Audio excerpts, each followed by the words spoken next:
And yeah, since black has to leave a defender on d6, white can maybe free here his pieces a little bit. Maybe think about drastic measures like b4 and then b5 or c5. So it looks like white is holding all trumps right now. After queen d3, black actually didn't play rook c4, he played rook d7.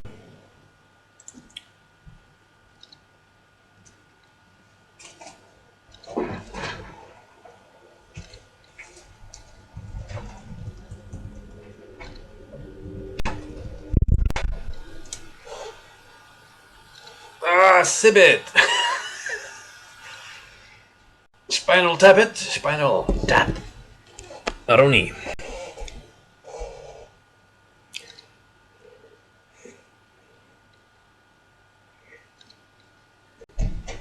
Yeah, so looks like white can safely, you know, annoy black a little bit here. So my feeling is that only white can win here. But black should be able to defend. That's my feeling, but you never know. You never know, you know. Do we have any developments? Thruster. Quick look at the challengers, because we have had an interesting game in the Shavashnikov after g3. And we have developments in this game. Sigurðar Sigfússon, who lost against Magnus Teitsson. Magnus Teitsson is now leading the Challengers tournament. He's rated around the 2200 mark. Then we have these two FMs, who are the top two seeds. FM Sigfússon.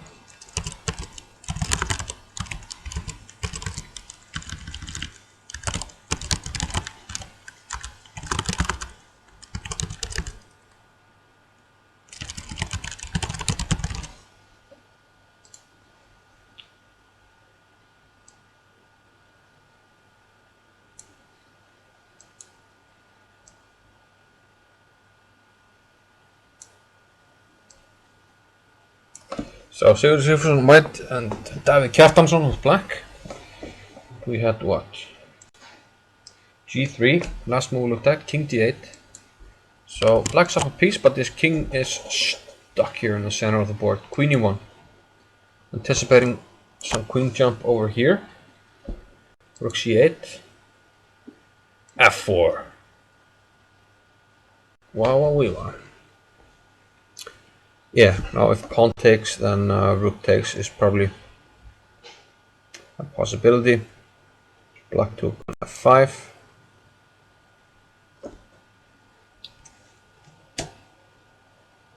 Wow, f4 is a strong move. Queen takes f5. Bishop takes c6. Ooh! This might be a problem.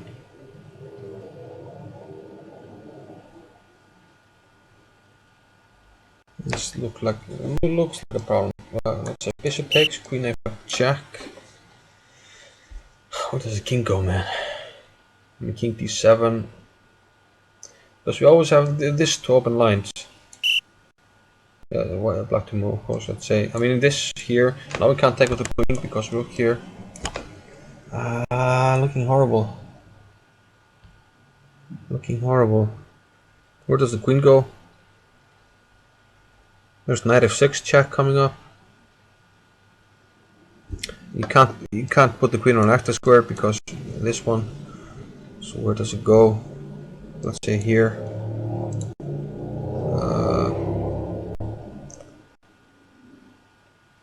There's at least knight f6. Yeah, you have to put the king on e7. And something like this should be should be close to mating. So to me it looks like game over. Sure, that important win for him, but Expensive loss for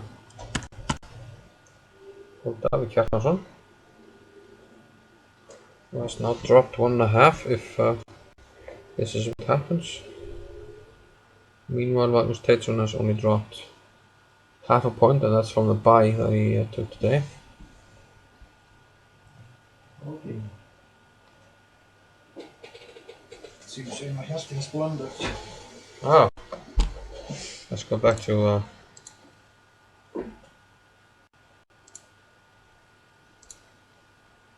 yeah, that was the last one.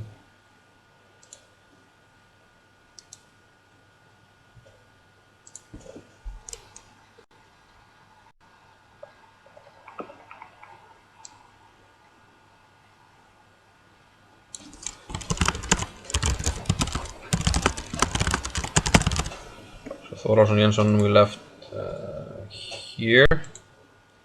Move 22, and he did play King H1. Nice move. The idea in some cases to have the G1 square available.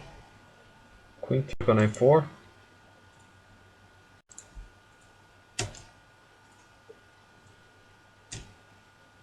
Knight F6 check. King F8.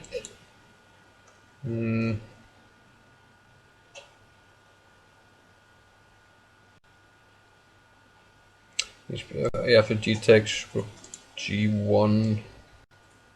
Looks like he's close to getting mated. We can't play Knight G6 because rook takes. I mean, king to the corner, queen takes F6, so king here. Queen H7, there's no checks. We're threatening rook G8 mate.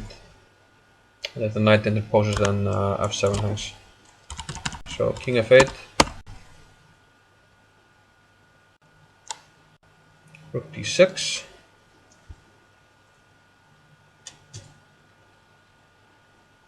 Queen C4. So I'm finding some good moves here. King G2. There was a mate threat on F1. Yeah. Knight G6. Another G threat here. Knight H4. But this is actually the blunder. He should have played Queen C8, trying to exchange pieces. Should have played Queen C8 and try and exchange, but after Knight G6, there's Knight H7, King G8, Rook takes G6, and then he just comes back probably. FG, Knight F6.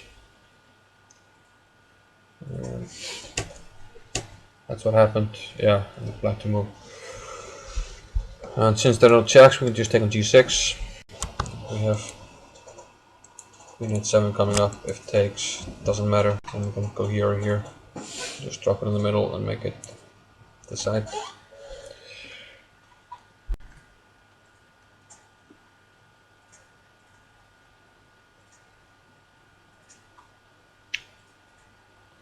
Yeah. So after a tough defense, I mean, that's what can happen when you have only 1 minute on the clock. So, Einar to move here after Knight F6 check. And he has only 1 minute left, so we're in the time trouble stage of the games. Oh my god, we have decisive result. Ugh. We have another decisive result. Okay. So, it looks like first we'll win here. Let's jump over to Gretarsson against Danielsen.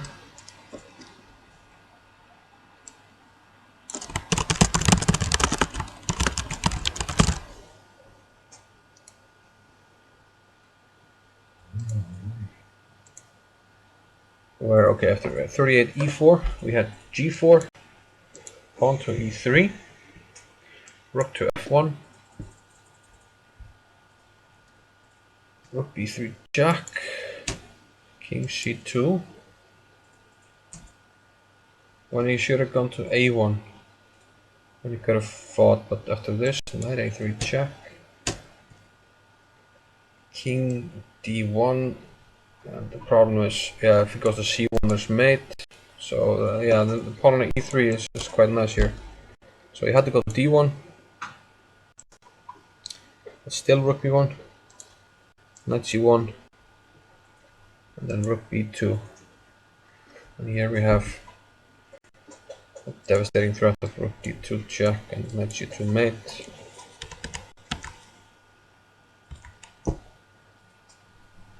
And yeah, if we move rook, then still there's probably check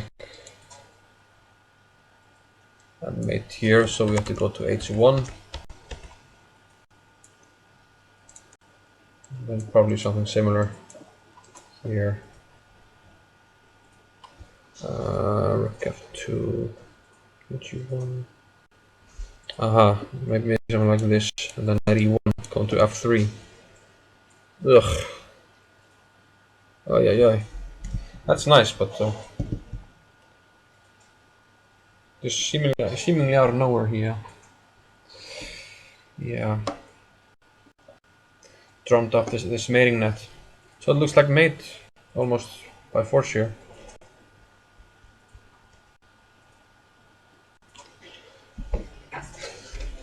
So two consecutive losses by Hjörvar Grétarsson, who hasn't really been in the business of losing games when he plays in Iceland. So very rare actually. Played a 7-round tournament, which just finished a week before this Icelandic championship, where he had 6.5 out of 7. So this more or less eliminates his chances, but now Henrik Danielsen is really in contention, and let's go to Steingrímsson. Steingrímsson against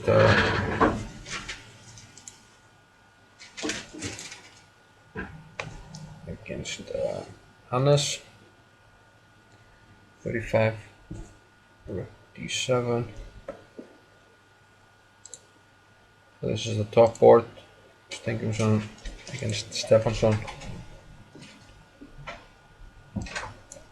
Tripled on the d-file. Rook g3 was played. Rook. Queen c2. This queen might swing over at some point. So this square, rook e3, attacking this guy. Rook e2, white doesn't want to give up a pawn here, so takes, queen takes. Rook d8, queen d3. So white, okay, keeps an edge here, but is it enough to win? Probably not. So, I mean, a solid game from white, but maybe too solid. He has to take some more chances to win the game if he wants to catch up in the tournament. But still, okay. I mean, he has. Yeah, actually, the times are similar, but I think winning this should be quite hard.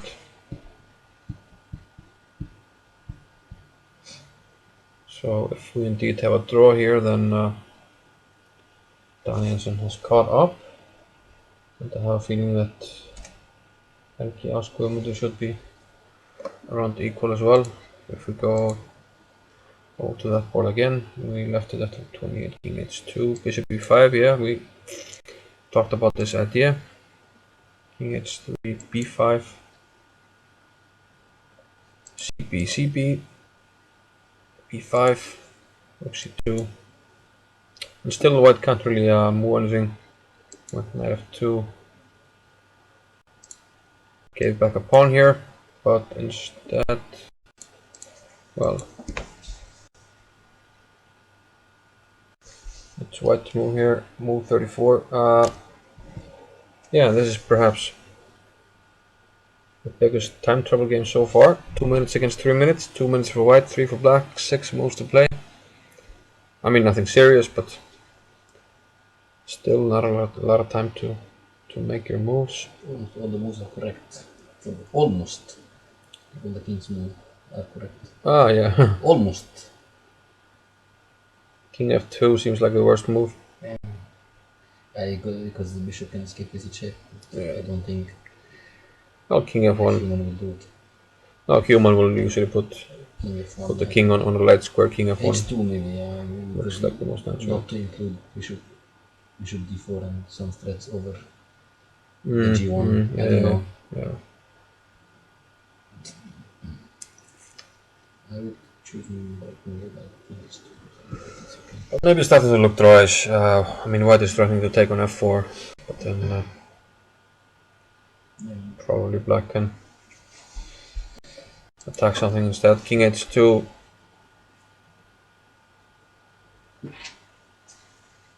Yeah, maybe rook g3 can be played here. Yeah, computer likes knight e3 actually,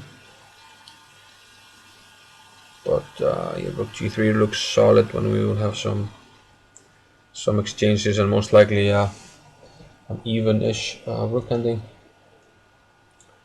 So let's follow this game because other games have more or less reached the time control.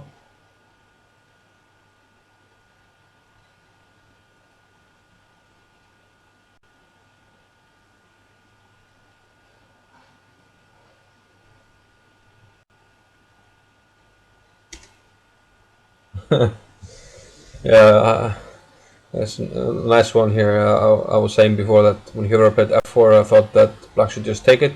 But okay, it turned out that the e-pawn was quite integral in the mating net that he managed to weave around the white king. But yeah, they say in the old Soviet Union, when in terms of pawn sacrifices, when Botvinnik sacrifices a pawn, you think it over and then you accept it. When Tal sacrifices a pawn, you accept it and then you think it over. When Pettersson sacrifices a pawn, you resign. Yeah, good one. Of course, you have to know a bit about chess history to know how these players play, or played actually, because none of them are alive still.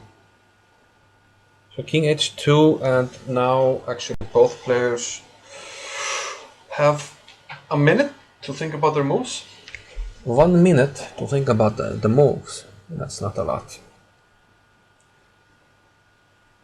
They do have the 30-second increment, fortunately. Otherwise, this would be could be problematic.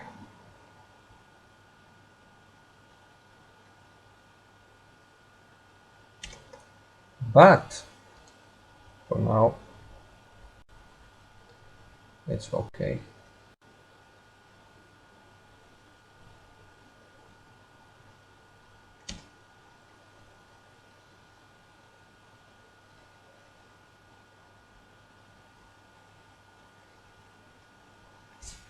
So he played rook g3, left himself with less than a minute.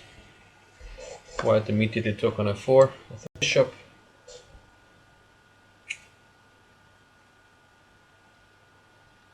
I guess. Okay, rook takes f3, yeah, that's what I thought. If bishop takes e5 and rook takes d3.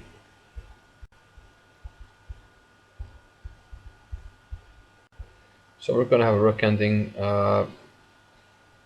This all seems slightly better for black, but I have a feeling we'll see a rook ending where white should be able to hold, but you never know. Knight. Okay, knight takes e5, yeah. And here rook takes f4 probably. This has been played, Helgi up to 155, Gumi 105.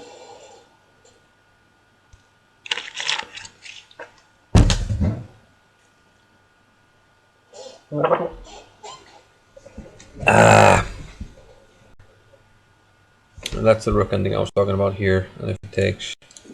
Right. Oh, we can take here first. I forgot. Okay, so what do we do here?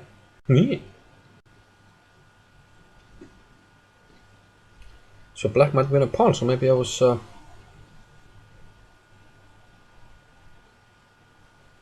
Yeah, I didn't actually notice that. We can take on h4 check first, we win a pawn, and could be promising for us. White took on c4, so obviously he thinks he can draw this. Rook takes h4 will be played, king g3, he'll take on c4.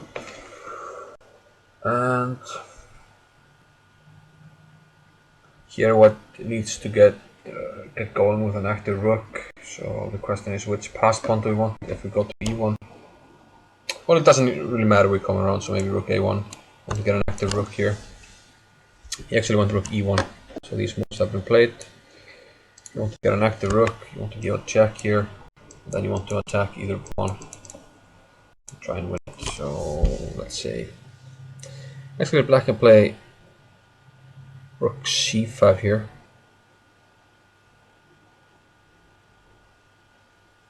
Oh, he didn't take on h4. Oh, I'm sorry. He didn't take on h4. He took on c4. What?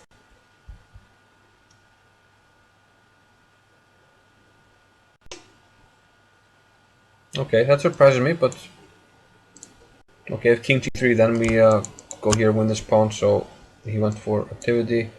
Now he took then king g3. White reached the time control safely. Black has 41 seconds. And yeah, now he can attack a pawn. Which pawn do we want to attack?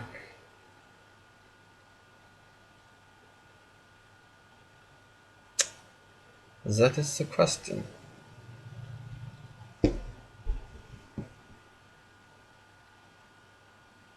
I'm not sure actually which one is better.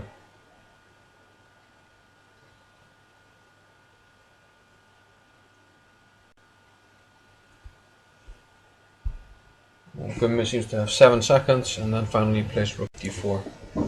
Okay, and now they reach the time control. They get 30 extra minutes, so now they will, you know, maybe stand up, stretch their arms a little bit, have a cup of coffee, you know, some water, whatever pleases them.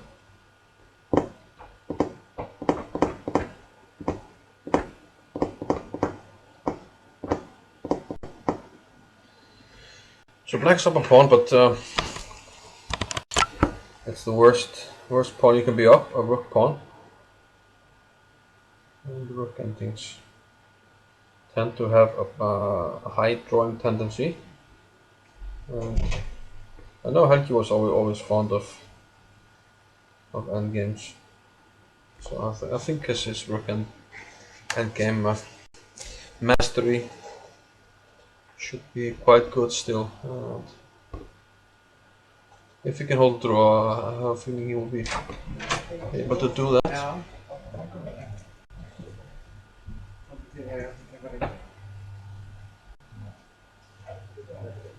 Yeah, so actually here Einar's voice, so it means his game is over, which, well,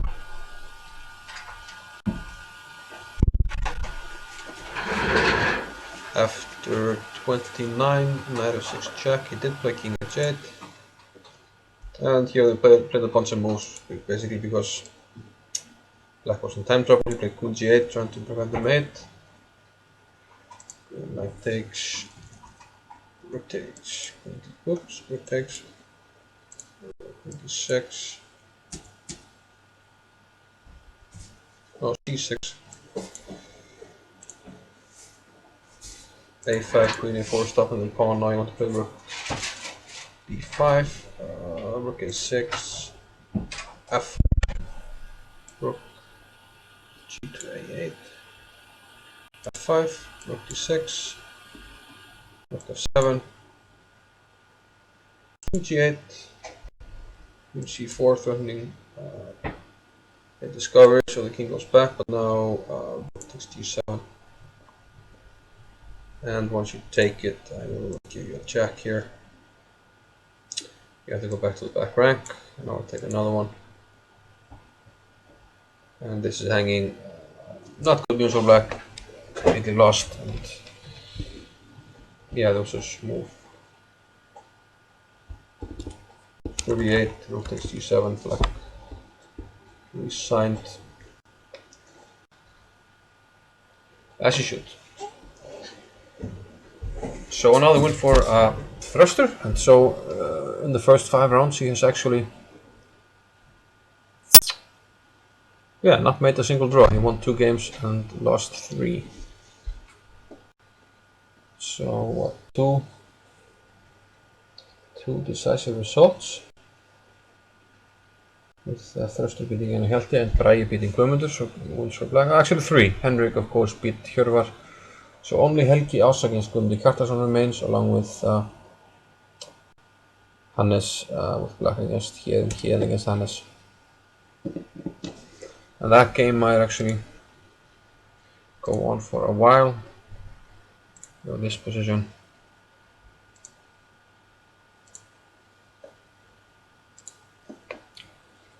Queen d3, queen e7 from Hannes. Queen d5, rook h8. Active rook, but rook g1. Yeah, maybe you'll think about this move. And note that white's king is quite safe. So white can actually press a little bit here.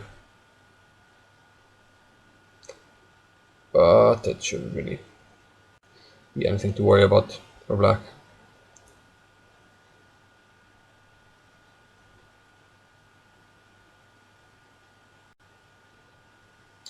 At some stage, one idea to make progress might be to push the a-pawn. And for that, I would maybe put the rook on g3, king on a2, so that I can meet any queen d7 ideas with rook a3. And okay, if the pawn gets to a6, then maybe we're starting to harass black quite a bit. And rook g1, let's actually play it badly for black. Let's play it quite passively here. Rook f8, well, that's quite way too passive. Let's play here, queen d7. Let's actually put the rook here first. Let's say he gives a jack, we go to a2, he goes back. We go a4, now he goes for this, we go here. He makes this horrible jack, we go here, he goes back, we go here. And now there's b7 threatened, so he goes back, but now we go here, we're trying to penetrate. Rook blocks the 8th rank. And before we go rook g7, maybe king a3 to stop queen a4. And yeah, this is starting to look Zugzwang-ish for black. You can't allow rook jack, so he's passive. Maybe we go here. And yeah, really starting to look like a Zugzwang for black here. He might think about queen c7, trying to go jack here, but then we might go b4, stopping queen c5. And black has to be careful. I might have missed something, but I'm just trying to give the strategical ideas here for white. So I'm actually liking white here. It's completely clear that only white only can play for a win here. So if we go back, the current position is 42, rook g1, that's all we had. Queen f6, main line, king a2. So the activity of the white pieces and the better king, give white the edge here, but the only question is if it's enough to win.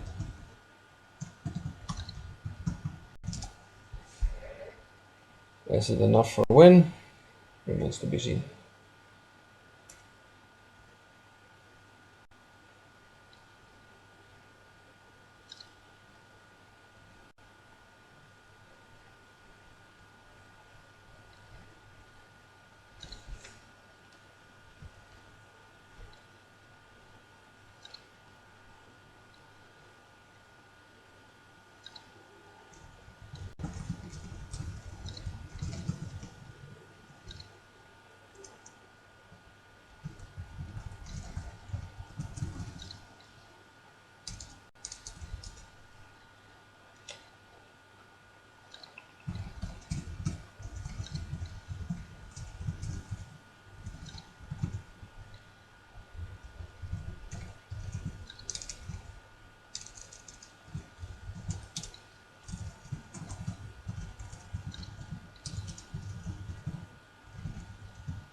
Yeah, sorry, I had to answer some things here.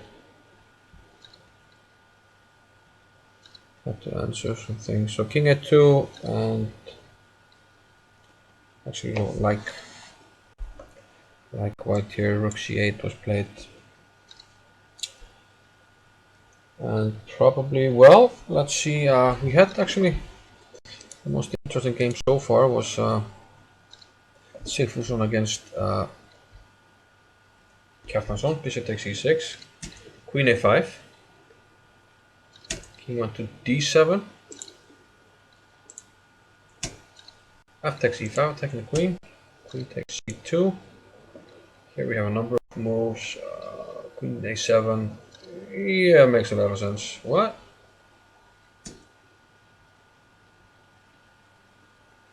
Yeah, actually everything means queen e7 is a7 is plus 17, but e6 is actually a better move, which seems to mate plus 1000. King takes e6, rook a to e1, and the king has to go back, and then there's simply no defense. Yeah, actually this might just be the quickest. Checkmate. So after rook a to e1, black resigned.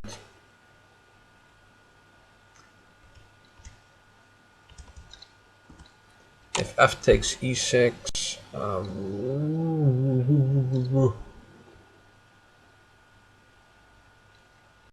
just thinking rook f7, but yeah, queen a7 is better than there's no. Yeah, if f takes e6, then king a7 gains in, queen a7 gains in strength because there's no king here. But still, I mean, king there is not to worry about. Well, actually, then the d5 knight hangs, so yeah, e6 good move. So after this, rook at e1, and now Sigurdal is back in contention with one loss. So now he has to count on Magnus Teitsson actually losing ground, perhaps against Davíð Kjartansson or Sævar Bjarnason, or even Lenka.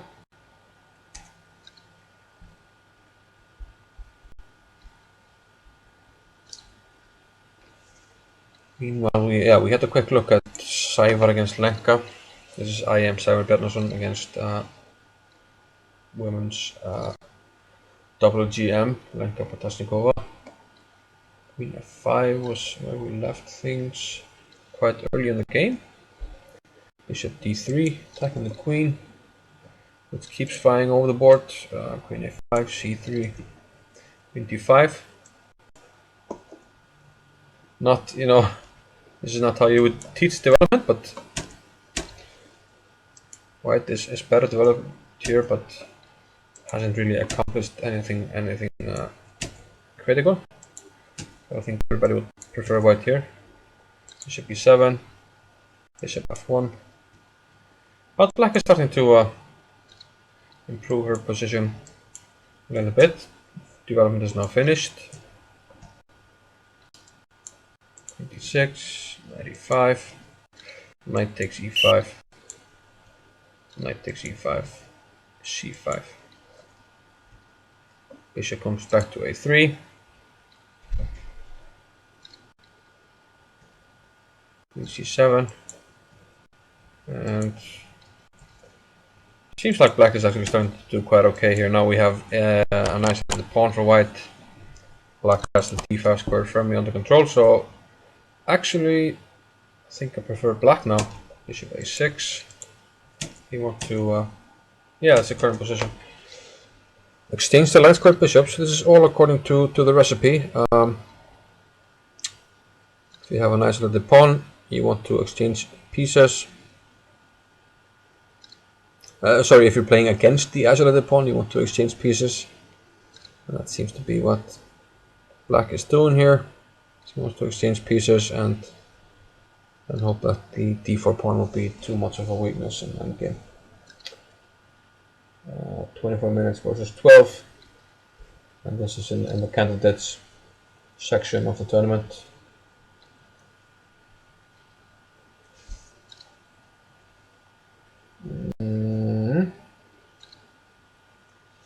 Let's go back to the rook endgame of Gummi against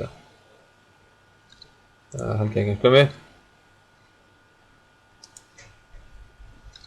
Let's put the names up. I've been a bit lazy with the names. It's tough when you go so fast between games.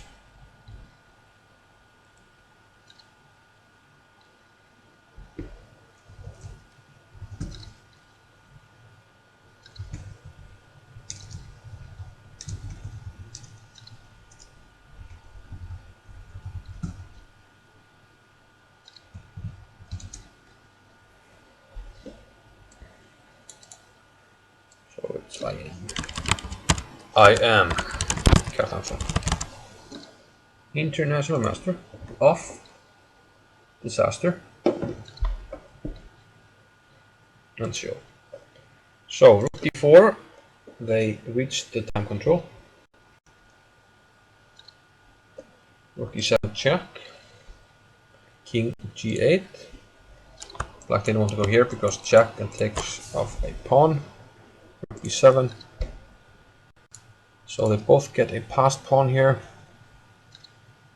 Black has to improve his king. He can't leave his king cut off. King f4, king e6. Rook b8. So Black has managed to activate his king.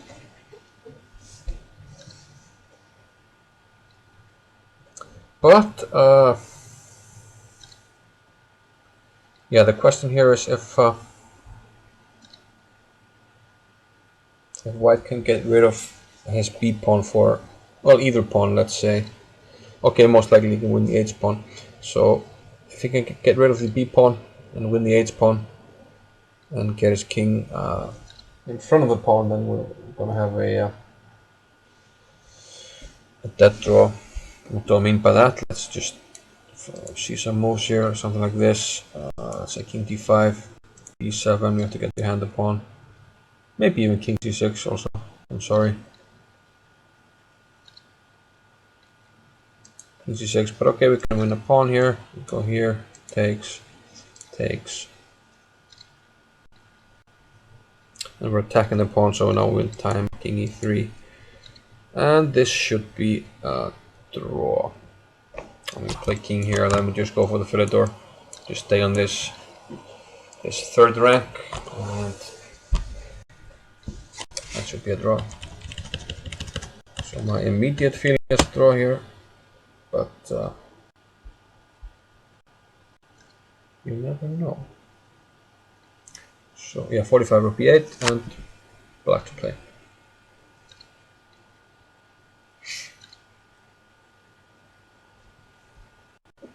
Let's say if we go behind the pawn immediately, I will play king e3 here.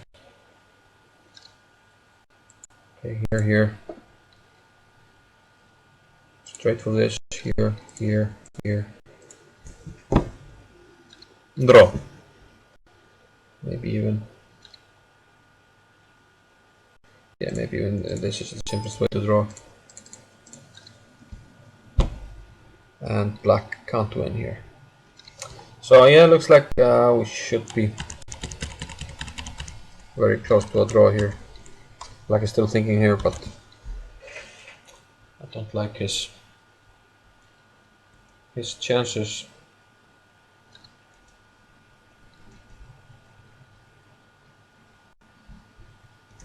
Chances to win, of course.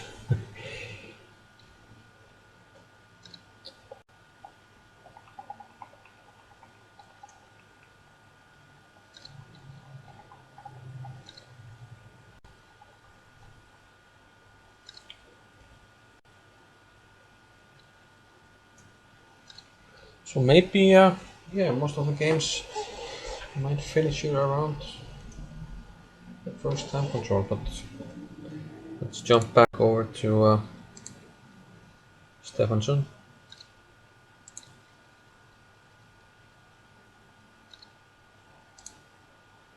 Stefansson with Black, important game for the tournament. Rook g8, Rook d1, Queen e7. So if White manages to convert here, then things will start to get exciting here in the tournament. But Yeah, it's clear that it's quite hard to make progress. And if white attacks this, we just put 2 defenders on it like now. If we attack this, then we can always as well put 2 defenders on that. So white might press for a while, but my feeling is he should not get anywhere. But having said that, he can press and press. So 2 games left here in the Masters, and I'm actually going to take a break now, and when we come back we'll stay with the games for like half an hour, maybe 1 hour max, and see what's going on. So for now, let's take a break.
So back we are.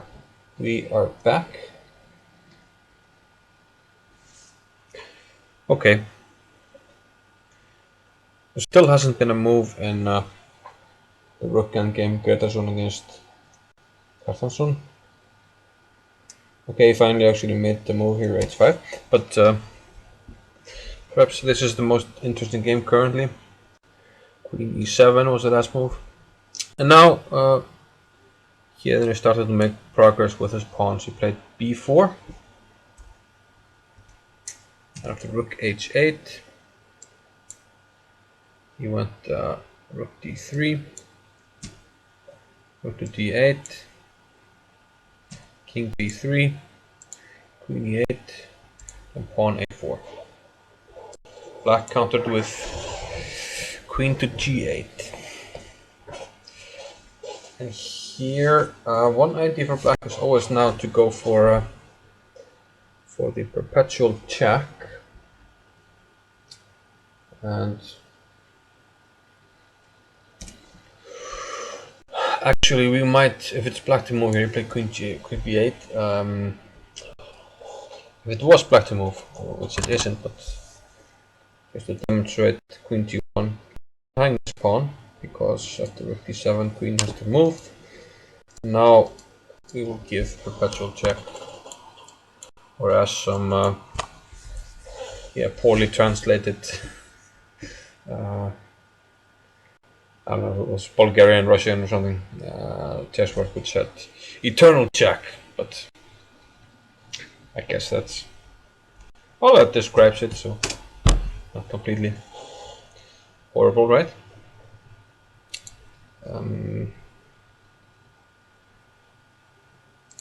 So I actually need to check some things just for a minute off screen, so I'll put up the bio here. We had the bio of Stefansson, but he's playing against Dinkerson, and like I said before, both of them former world junior champions.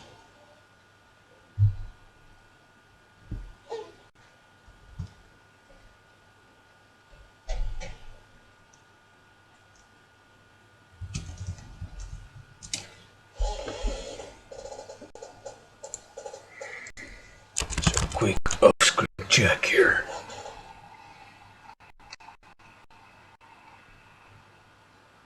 Oh no, that was not what I wanted to do.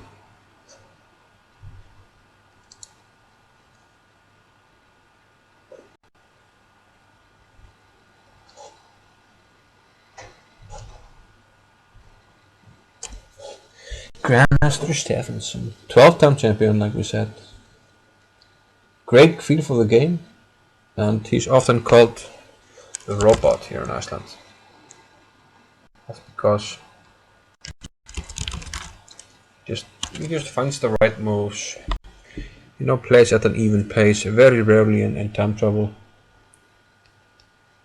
Very hard to beat him. His only weakness from time to time can be calculation and complications. But a fantastically talented grandmaster. He hasn't been able to realize his full potential in many people's opinion.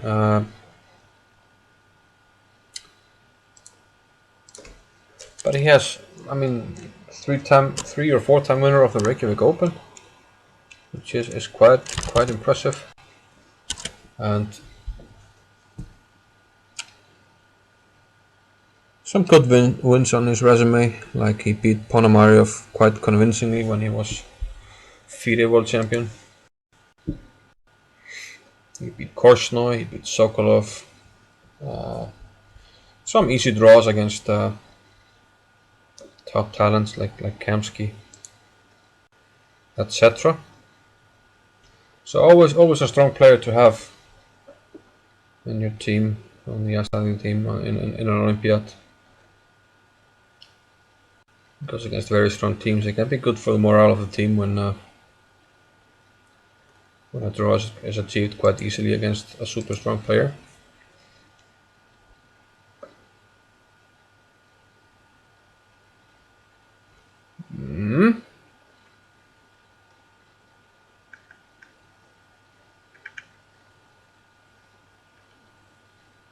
Okay, interesting. So okay, let's go back to games.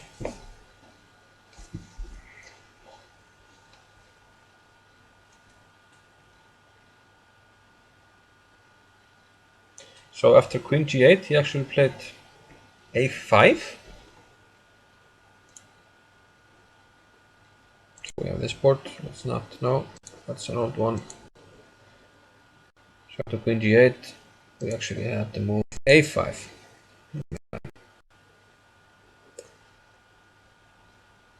And now the king might escape. If you go for the same line as before, now the king goes to the b5 square. You can also end up with a rook, and important to have d1 covered as well by a rook, because otherwise once the king goes to b3, we've got to check on d3, not allowing the king to go to a4. So a5, and black played f6, trying to initiate the queen trade. If we trade the queens, then it will be really hard for white to win. But he played rook h3.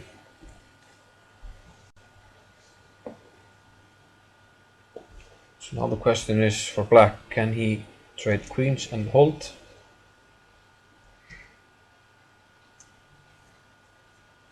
Maybe rook h3. Yeah. Maybe some progress to be made was king a4. Maybe even a6.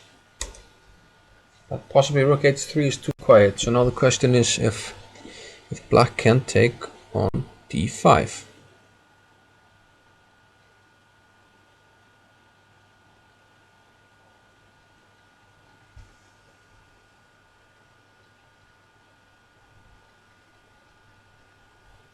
That's a big question. I mean, we might even think about interposing this.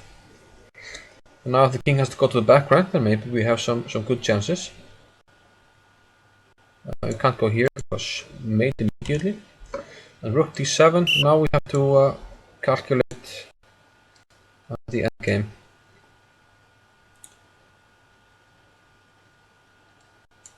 So probably black can play b5.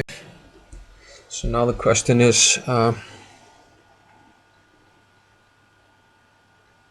if black can hold here. He should be able to. If he reaches the g7 square with the king, then we can just go back and forth between these two. And there's no way to kick us out of that. That's the only way to penetrate. So, okay, this is something that black must think about. So he's pondering if he should take on d5. Is there an idea to take with the other pawn? Takes, king takes. I don't believe it, because then we can never really activate our king because of this passed pawn here. Take with this pawn. So, okay, we can also just take immediately. C takes d5. Probably we don't want to exchange rooks immediately. And now black has to be careful not to allow any penetration with the king. We can activate the rook here. We can activate it through the c file maybe, or we can try to get the king into the position. So all this actually prompted Hannes not to take the queens.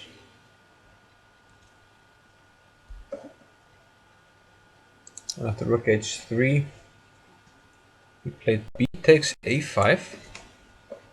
And according to early calculations of the computer, this is an error. Queen takes a5, king b8. And now he can actually play rook h7 if he wants. Rook h6 seems like the best move, but rook h7 is a good move. And the idea is if takes, then there's check here. And we pick up some pawns. Just a question of which one we want. Probably this one, and the c pawn is dangerous. Dangerous.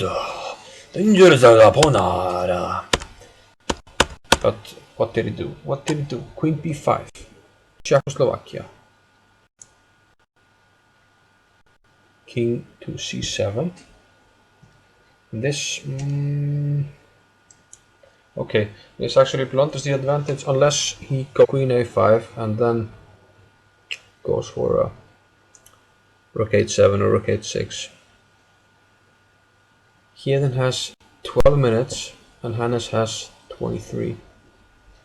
So if Héðinn manages to win here, and yeah, queen a5 and rook h7 actually looks quite promising. So if he manages to win, then we actually have a new leader in the tournament in Henrik Danielsen. And for now, the only guy who can actually catch up is Gummi Kjartansson. So I'm actually gonna have a quick look at that game. But before, I'm gonna have a look at Atligo, Stengursson, Stefánsson. Alles gut, mein Freund.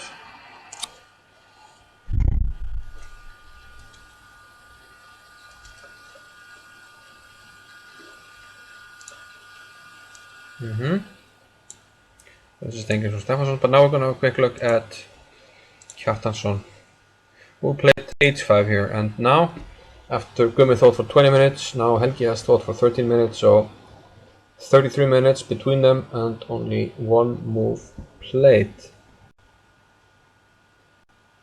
So this means with the pawn on h5, white can't immediately win it, or can he?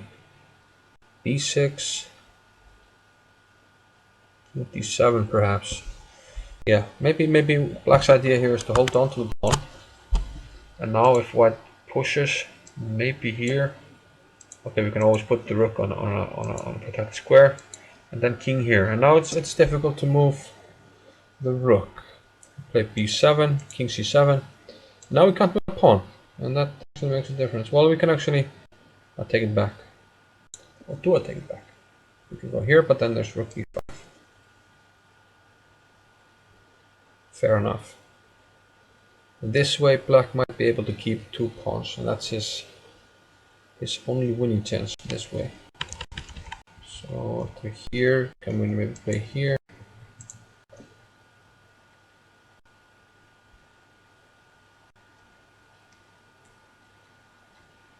Maybe. But we can think about this, and then no, we can't. We need to keep the d pawn under control. If it goes too far, the rook can exchange it off once we go b7.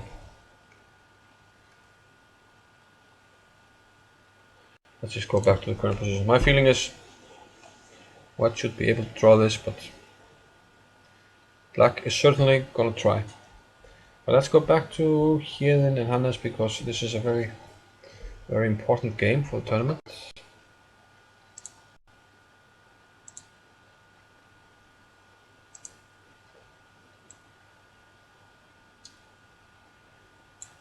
Very important. And 52, king c7. He played queen e5 again, king b8. Another check. And I think he can play queen a5 once more, because the first time he went to a5, he was capturing a pawn. Now he actually can't, because if he plays queen a5 check, then king b8 is played for the third time. So that would be a good escape actually for black. So maybe he assessed the queen ending as not winning, and that could be a costly mistake, because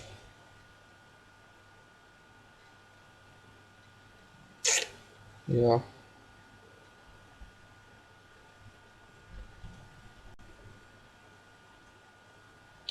So this is basically Héðinn Steingrímsson's only chance to join, to join the debate as one of the leaders. He's already lost the game, and yeah, he didn't manage to win against Jensson. So I mean, he has to win this game. And once he does that, he catches up a little bit with Stephenson because Stephenson loses. So, yeah. Did he already play against Danielson? That's a question. Can't remember, because if he's still to play Danielson, he can catch up. I think they're still to play, so I mean, if he then wants to battle for the top spots, he can only do so by winning here.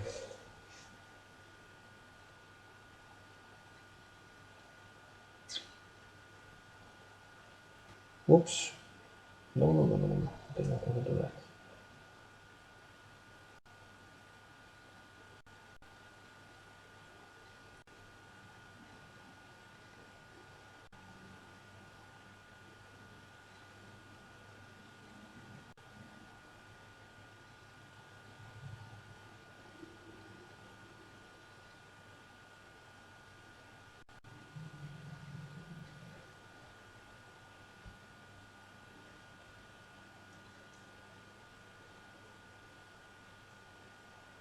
Whoops. So okay, King c7. I think he's thinking now. What are you thinking about? Rook h6 now. Okay. Queen g7. What about Queen a5 now?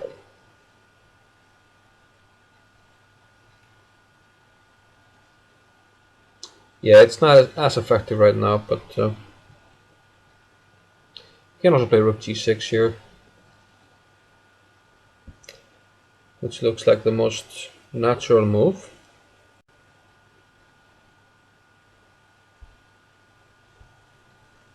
Eight minutes left for Hieden. Plays Queen f5 check. King c8 looks more or less forced. King b7 will take here. Win immediately, so we have to play here in main line. Checks on a6. So it looks like Hieden is trying to win some time here on the clock by making these checks. So he can, go around in circles. So this is what you tend to do in modern tournament practice. You're trying to win, you have less time. You repeat the position a few times, and then you play your intended move, and that way you get extra time on the clock. You have more time to try and figure out the win. So now he plays Rook g6. Notice, move 55. You can play move 56. You can play Rook g6. But 30 seconds, 1 minute, 1.5 minutes, 2 minutes. Why not get the same position, but with 2 extra minutes? And this extra 2 minutes can be of super crucial importance in trying to find the win. Queen f5 check. And now black is actually in trouble, because if it goes to c8, we take on a7. But if you go to b8, yeah, then we can actually transpose to the line that we had earlier in the game. King b8, we can play here, and then play rook h7.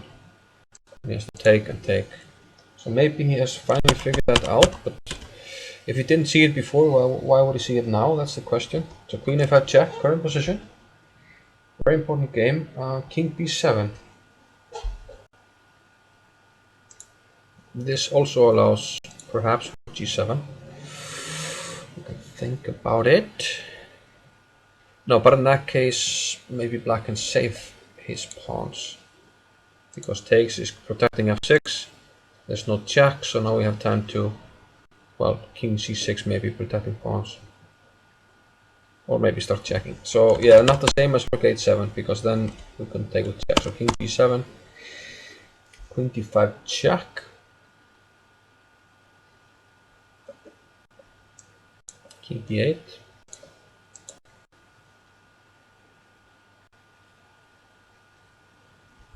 Here he might actually, okay, if he wants to go forward from this position, play king a4. You can actually play queen b5 check again, king c7, queen a5, king b7, queen d5 again, get the same position, extra time on the clock, and then go forward. So this is, really annoying for the person who is defending, but a great technique for the attacking side, and one that you have to know about. So king a4 actually makes sense here. If queen e8 check, then king a4 to a5, trying to weave a mating net. Rook g7 is threatened. There's no danger to the white king.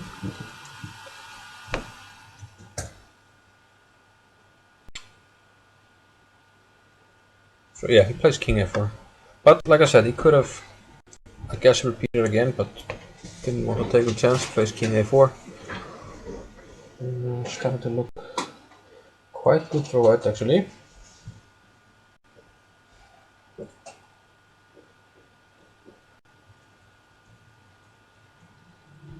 And maybe here is warming up slowly but surely. I mean, where has this play been in the first 4 rounds of the tournament?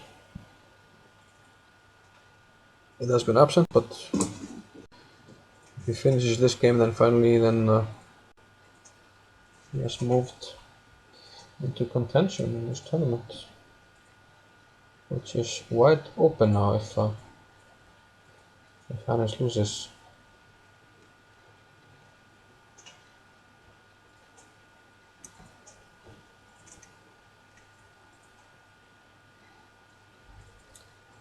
So 23 minutes for Hannes Stefansson here. I think he might start to think about things here. Let's quickly go to the rook ending in Kjartansson's game. We have the move rook b7.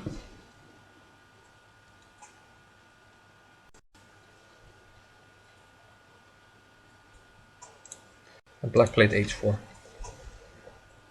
And now if you go for the pawn, you of course lose immediately. Because now the king and pawn endgame is winning. So h4 is okay. But what if b6, rook b5, b7, rook check and king d5? Could be dangerous. So b6 was played and black to move here. Still no progress for black to speak of, but okay, we'll keep an eye on this one. More importantly, there's a move by Hannes. He's playing quite fast. I thought he might actually perhaps use more time here, but maybe he feels like he can't save the position. Now one idea is of course also to go for the rook ending with queen b5 check, which he did, queen b5. So now white will be up a pawn in the rook ending, but could he have gone for more with king a5?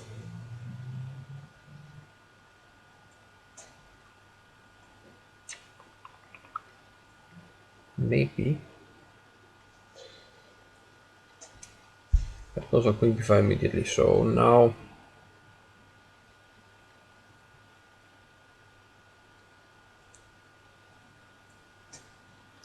looks quite bad for black. If takes, I mean this pawn is hanging, the protected king here, protection, king here. You press it again, but now I take this. Plus this is gonna drop off.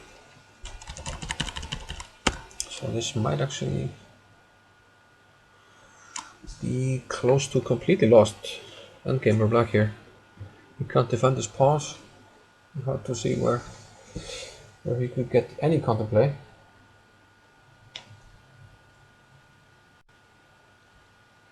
Oh, that's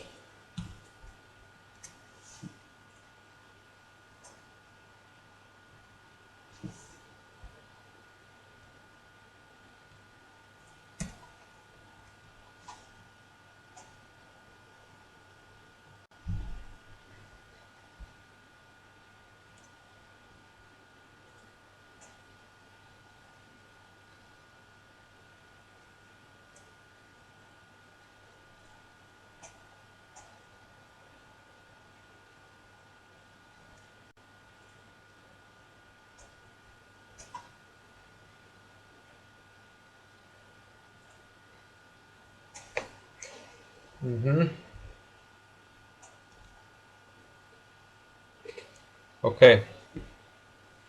Hannes didn't even attempt to defend it, and he resigned. Queen b5 check. Yeah. No. One. Yes. So this means that the tournament is up for grabs again. Hannes seems to be running away with it after beating Hjörvar. Now loses against Héðinn. So now all of a sudden we have a new leader of the tournament, Henrik Danielsson. And he can only be joined by Gummi Kjartans.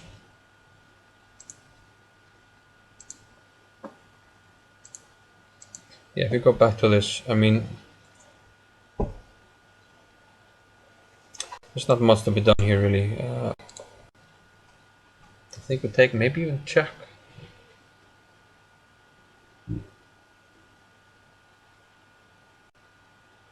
Maybe even check and take.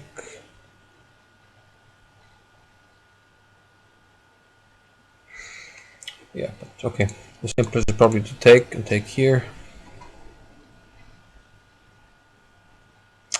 And now rook f7 check as a threat. The white king is good. There's nothing to be done really. King b5, we're gonna play c5, we're gonna take, we're gonna win the e pawn. There's no defense for black here. It's completely lost. And yeah, as you can see, Hannes didn't even attempt to play it out, he just resigned. So a nice win by Héðinn, who played a nice positional game, was never in any danger it seemed, and yeah, just had a clear idea there with utilizing the white square weaknesses in black's camp. The knight f5 move was interesting to go back. Knight f5. Yeah, this move here to clear the e4 square for the bishop, trying to just weaken the queen set where the black king was now residing, and after bishop takes e4 he just took with a pawn, and from there built up with a safer king, less weaknesses to worry about. Really nicely played game actually by Héðinn Þingvarsson. But let's jump over then to the last game of this round.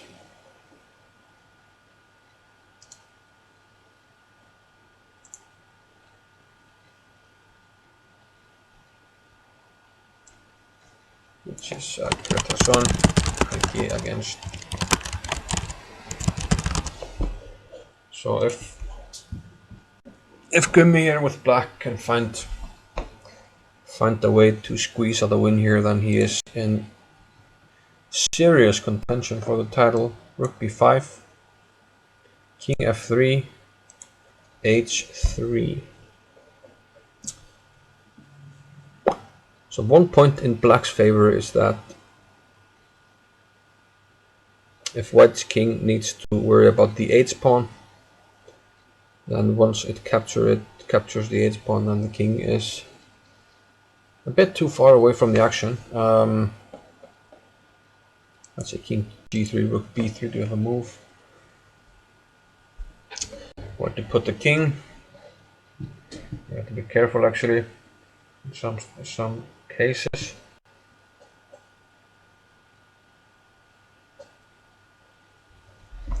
King h2, king d5. Let's say like something like this. King d5, oh no, not d5, king d5.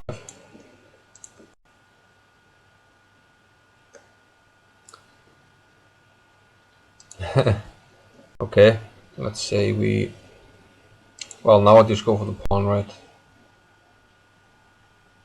That'll be up 2 pawns, so I can do this. Here I'll take with the rook. So we can't allow this. So after king d5, we have to play rook b8.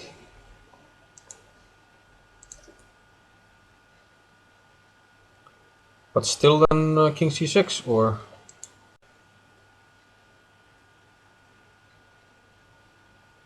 And of course the if you move the rook check here, Yeah, but the thing is, okay, even if you win this pawn, then now your king is cut off. They should probably be winning. Although, does white have frontal checks? It's too much pressure to know the theory here. But okay, we have some moves, so let's not look at that just yet. So king f3, h3, and king f2. King f2 was played. So I have a feeling black might actually have some good chances here. h2, king g2. I was not sure about h2 because once you go rook b2 check, king h1, you are all of a sudden introducing some stalemate ideas. So let's say here, king h1.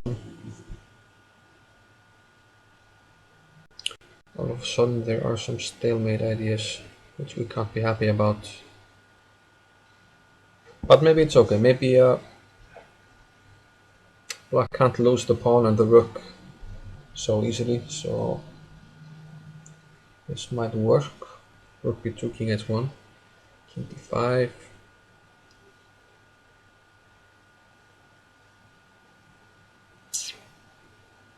Although I like better just putting the pawn on b3. Okay, so he plays rook b2 check. Now king h1 is absolutely forced. Other moves lose immediately.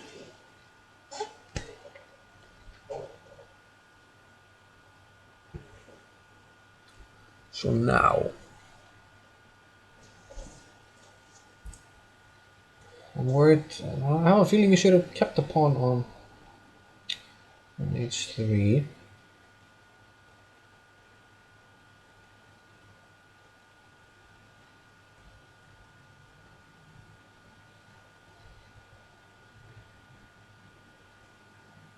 Hmm.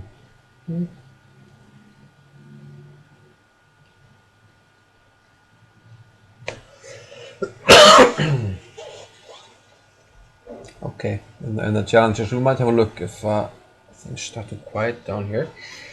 King h1, king d5, rook b8. Yeah, and the worrying thing here is doesn't seem to be any progress.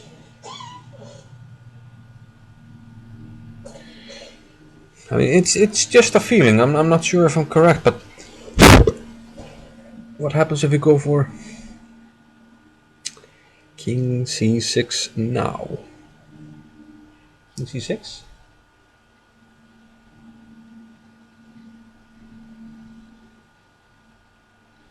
Aha, negotiate king here there. Yeah, I mean, that's why I didn't want the pawn on h2. Let's say we go king c6. There's rook here. We can't take because we win the rook. Now if we go here, we have this move. And now you can't take the pawn because rook b7. And now we have a stalemate. That's why I wanted the pawn on h3. So this idea might save black, potentially. Horribly clumsy. I mean, with the pawn on h3, you can go for the b pawn. It looked like that to me. Okay, but let's hope I'm missing something. For goodness sake. King rook b8. King d4. And okay, but here actually, if b7 now, then d5. And it suits wrong for white. You have to move the rook. And now it's winning for black. I think I can be quite positive. We take this, and now the king is cut off, and now there's shouldn't be any way to defend this.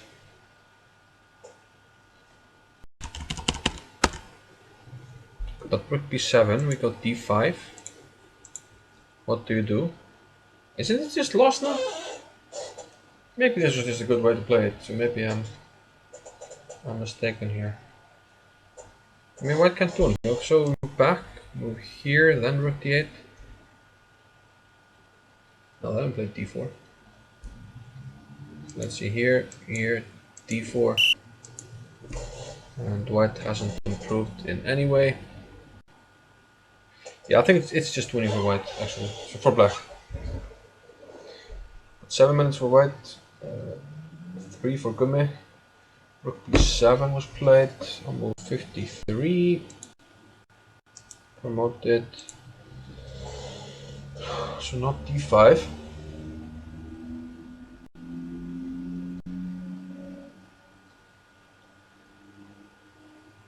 There's just one thing that's worrying me. I don't see any way actually for white to defend, but the computer has the same evaluation for all moves for black.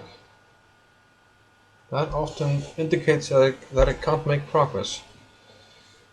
So what if d5, rook b8, king d3, rook d8, king e4, rook d8?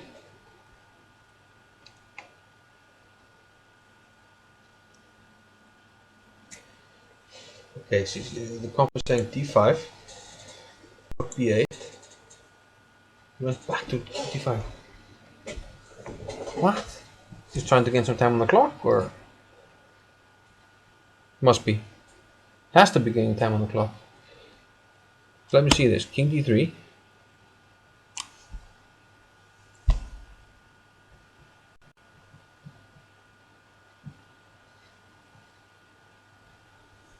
If b7, I played d4, you're on 6-1.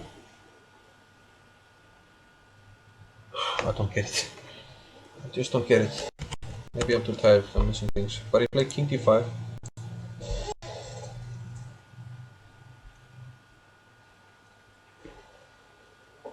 Off-topic question, how long did it take you to get defeat the master title?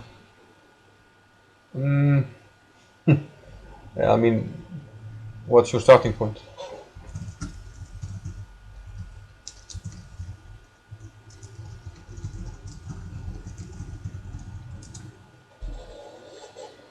Yeah, it's all relative. I mean, I was like 20... I can't remember, 25 or 26.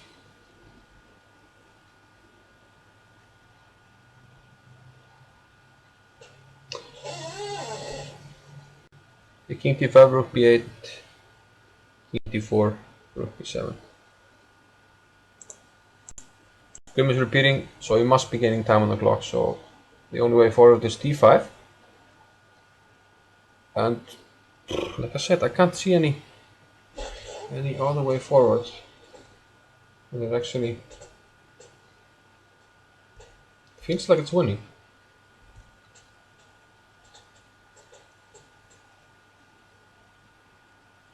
So of course we can afford to make mistakes, so why not just put moves on the board. I think I'll do that. Okay. So let's play d5, which it did already. Rook b8, king d3. Rook d8, king e4. Okay, why not d4? Am I missing something? I mean, there are no stalemate ideas yet. If b7, I take it. If rook b8, he made no progress.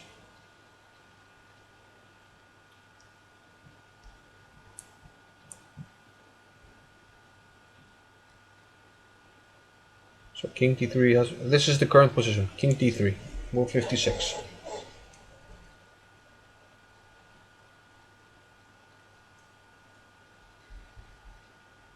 Okay. My first video rating was in like 2000, 2001.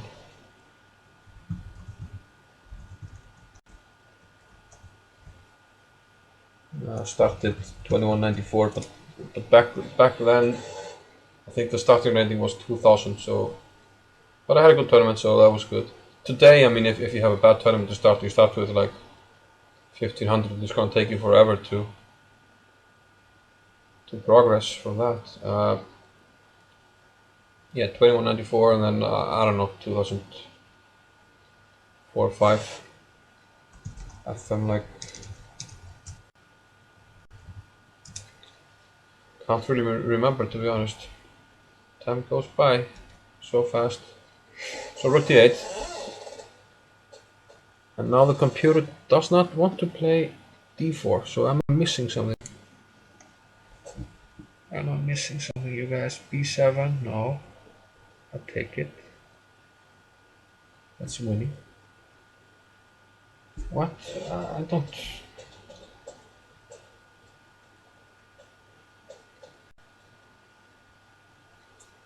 Okay, okay. Maybe I get it now. Okay, if d4, rook b8. And once I go to the second rank, oops, with the king, you take the pawn. I move.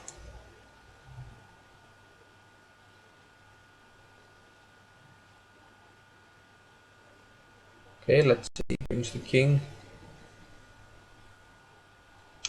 Yeah. Let's go here actually.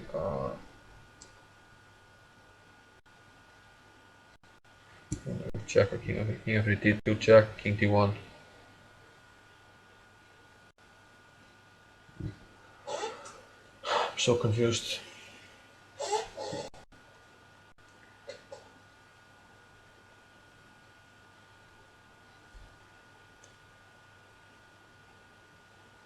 Yeah, there's one thing though. There's one thing.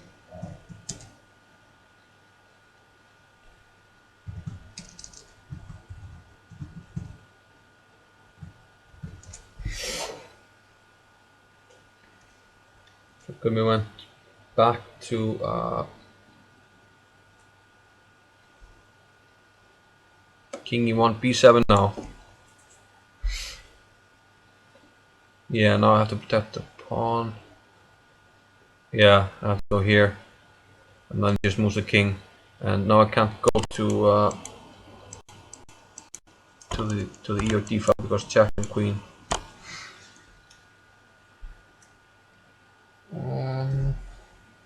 So maybe this is just a draw. But I have no clue if leaving the h3 pawn was of any importance. So let's see if we allow king d2, king takes h2. Black to move. This we can actually look up. Just to cheat a little bit.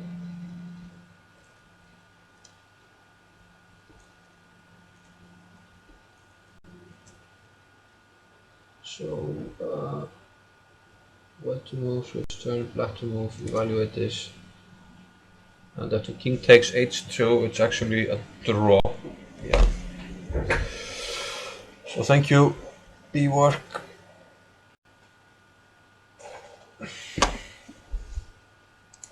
Yeah, so that's the key. After king h2, d3. We can bring the king, but maybe b7 is a better move, yeah. But either way, let's say here.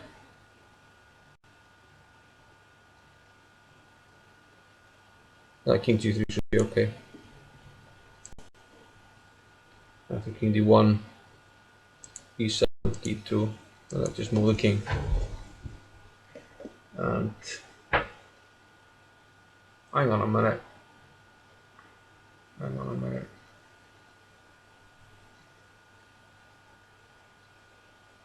No, okay. Yeah, so if now king here, check here and here.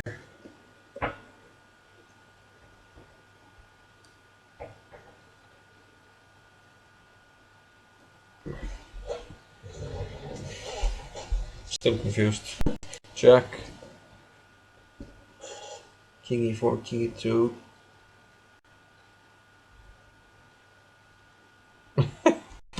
Okay, maybe I have to play b7 immediately. d3. Maybe I have to play b7 immediately.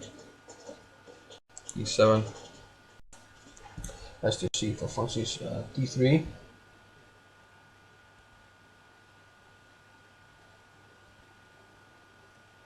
e7. If I play king g3, have I lost it? Have I lost my mind? Am I losing my senses? It's still a draw. Yeah, looks like a clear draw.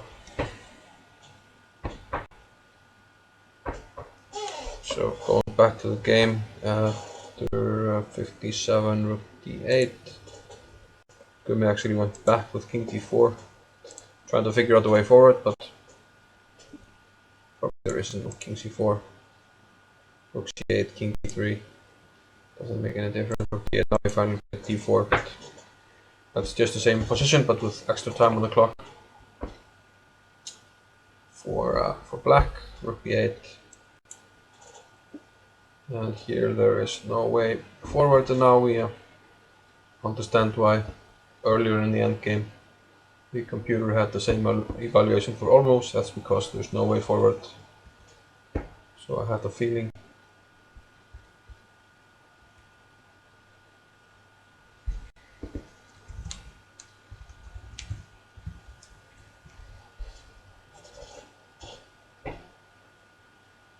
Yeah, it looks like a draw. And once we go to the second rank, king takes h2. I looked king takes h2 up in Nalimov table basis, and that's a draw. Without king d2, how do we make any progress? And probably the pawn on h3 didn't really matter, did it? h3, king f2. But still in this position, that's from earlier in the game. I was wondering if king d5, let's say he goes here now. Maybe it's just the same situation. Or is it?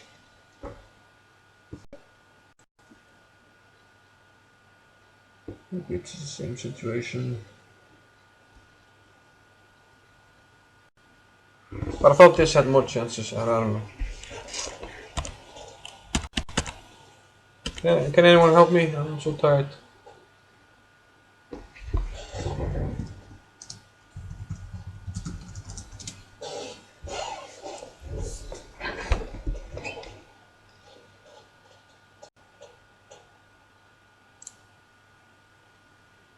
Okay, did I forget to promote the variation? Current position 63. Where's my 63 moves? Where's my 63 moves at?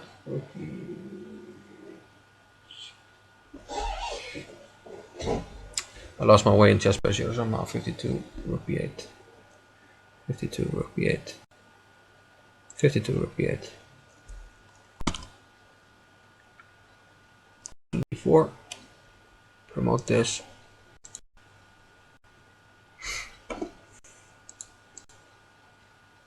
Aha, 61 rook b8. 61 rook b8. King e3. Rook e8. King d2. Rook e8. d3. No! He tricked him, didn't he?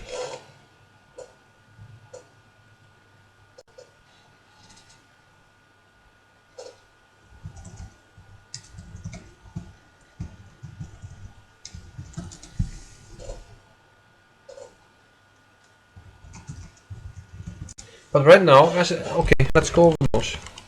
d4, rook b8. That's what happened. He might have tricked him. He might just have tricked him here. He might have tricked him out of a completely drawn endgame. He might have tricked him. Is Gumi winning? Yes. Looks like he might be tricking him. d4, rook b8. Okay, fair enough. King e3. He should play rook e8 check, which he did. King d2. And now he has to go rook b8 to meet d3 with b7, but he went rook d8 and not d3. And here you need to play b7, but now you can't, because you just take it. So after rook d6, now it's just lost. Now it's just lost. King c3. Oh my goodness.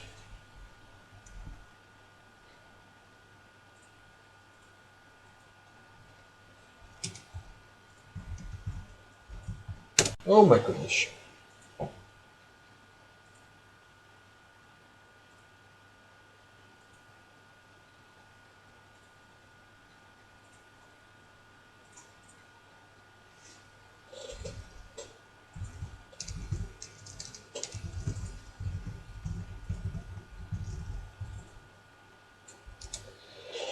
Oh yeah, yeah. Amazing right, I forgot.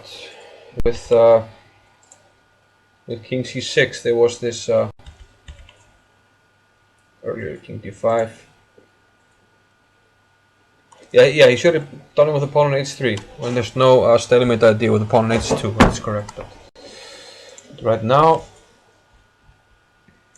it's just game over. Rook C6, King D4, Rook D6.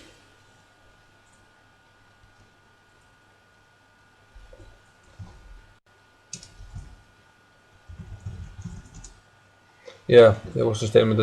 Yeah, I wanted it with H3. That's correct. That looked winning at first glance. But, Rook D6, Jack, King C4, Rook C6. What are you waiting for?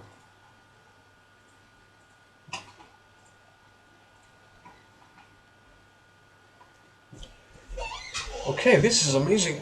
This means that Gumi moves into the lead as well. After 2 consecutive wins against Grandmasters, King D5.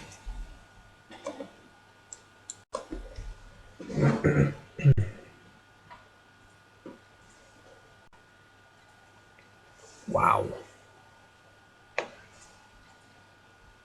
Rook C3.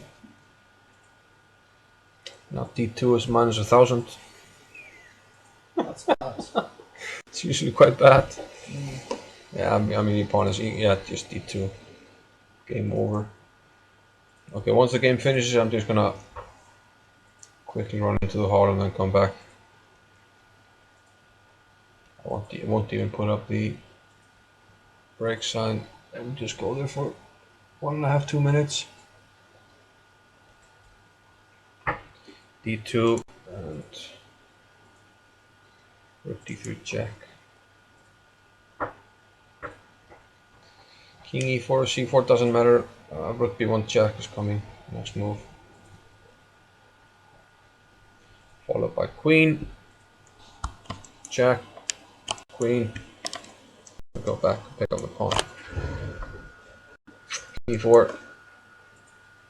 And the resignation is coming.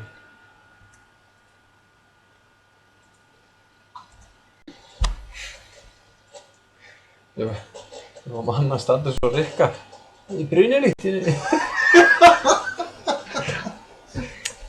Okay, finn ykkur í brunalítinu. Hvað að brenna? Okay, brennir. So okay, this is Rook B1 game over. Should resign. I'm just gonna see what they say after the game. Come back, Rook B1.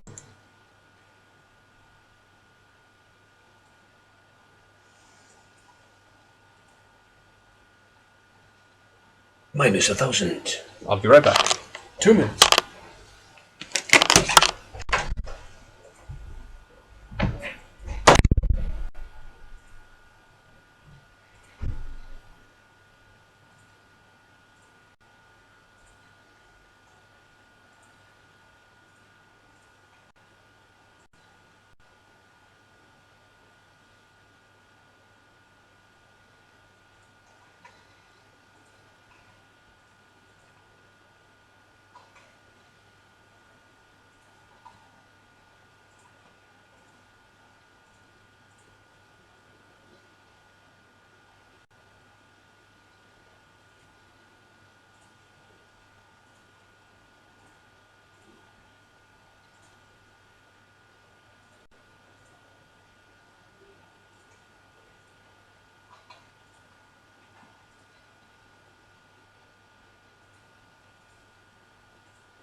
Yeah. Tricks and traps. Minus 1,000. That can be tough. So Rook B1, he resigned. Yeah, they're currently in the analysis room, starting to go over this game. And yeah, that's quite remarkable. Quite a shake-up in the leaderboard after this one. Some unexpected results. And yeah, maybe we should see who's playing tomorrow actually. Just results. We have a few games remaining in the challengers. Seems that Lenka has a winning rook game against Saivar.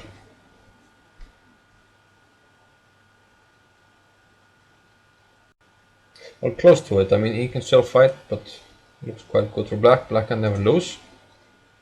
That was the game with the isolated pawn, which looked like a good game from Black once he got out of the opening Interesting trouble. round, huh? Yeah. Just gonna see who's playing in the 6th round. The leaders are changing. Yeah. Switching places. Gummi plays white against Einar Hjalti, so important game for him if he can win it. Hannes white against Þröstur, and Henrik against Héðinn. So now Héðinn gets another chance to shake up the leaderboard and move closer himself. So yeah, that's quite interesting. But yeah, this round has finished, and all games decisive. Yeah. So Helgi Ást just lost against Gummi Kjartansson. Bragi Þorsteinsson quickly won against Gummi Gísla. Hjörvar lost against Henrik. Héðinn won against Hannes, and then finally Þröstur won against Einar Hjalti. So we look at the standings. Henrik and Gummi Kjartansson now have 4 out of 5. Both have conceded 2 draws. Against each other, one of them. Yeah, against each other was one of them, and well, Henrik in both of the draws he actually missed clear wins actually. Against the Gummis. Yeah, he had just a clear win. Okay. And yeah, against both Gummis. Yeah, that's right. And then he rushed a bit too much in the rook hunting against Gisla. So now we have Hannes with 3.5, and Bragi after losing against Henrik on 3 points, and still an outside chance. Others, I don't really fancy their chances. Hjörvar with 2 losses now, but you never know. Yeah, If you has to play both of them. Yeah, if you have a good second half of the tournament. So at least he has it in his hands if he wants to. Yeah, Hannes still has to play against Gummi. Title, he's going to play Gummi and Henrik. Gummi and Henrik. So he has it in his hands. looks like we might have some interesting rounds coming up. So do join us tomorrow, but tomorrow is a holiday here in Iceland, so we start earlier, like it was a weekend. So 1 o'clock local time. Is that correct? That is correct. Confirmed.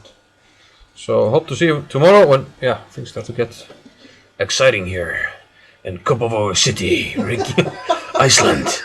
Do tune in tomorrow.